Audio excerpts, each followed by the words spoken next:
আসসালামু আলাইকুম। তো আশা করি সকলে অনেক অনেক ভালো আছেন।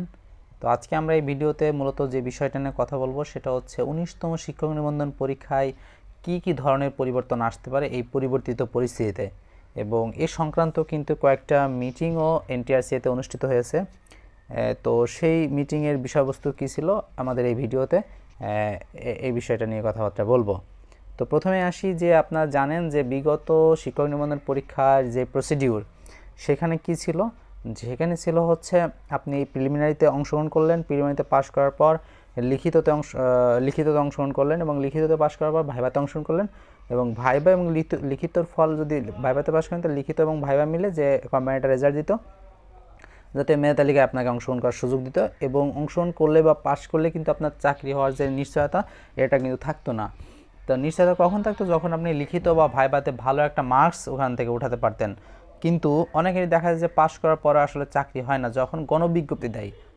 গণবিজ্ঞপ্তিতে অর্থাৎ চূড়ান্ত শিক্ষক নিয়োগের যে সার্কুলার সেটা হচ্ছে গণবিজ্ঞপ্তি। তো ওই গণবিজ্ঞপ্তিতে কারা অ্যাপ্লাই করতে পারে? শুধুমাত্র নিবন্ধিত শিক্ষকরা। ওই গণবিজ্ঞপ্তির মাধ্যমে কিন্তু বিভিন্ন স্কুল কলেজ মাদ্রাসায় আসলে শিক্ষক নিয়োগ দেওয়া হয়।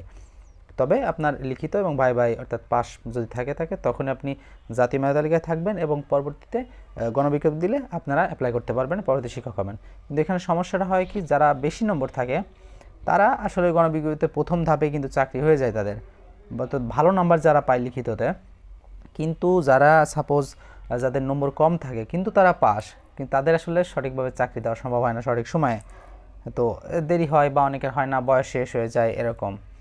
কিন্তু আমাদের নতুন যে পরিবর্তিত পরিস্থিতিতে কয়েকটা পরিবর্তনের ভিতর এটাও একটা পরিবর্তন আসতেছে, যে তারা খুব ভালো মতো চেষ্টা করতেছে যারাই লিখিত অর্থাৎ শিক্ষক নিবন্ধন পরীক্ষায় পাশ করবে তারা যেন শিক্ষক হতে পারে, এবং প্রথম ধাপেই এরকম একটা প্রসিডিউর আনতেছে আর কি। এরকম এই বিষয়ক অনেকগুলো সভাও তারা অনুষ্ঠিত করেছে,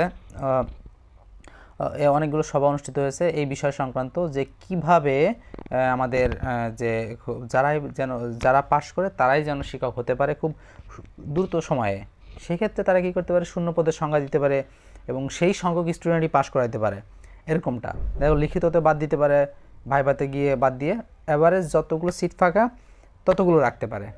কিন্তু এর আগে যেটা হয়েছে এটা কিন্তু আসলে ওরকমভাবে আহামরি অনেক বেশি রাখে।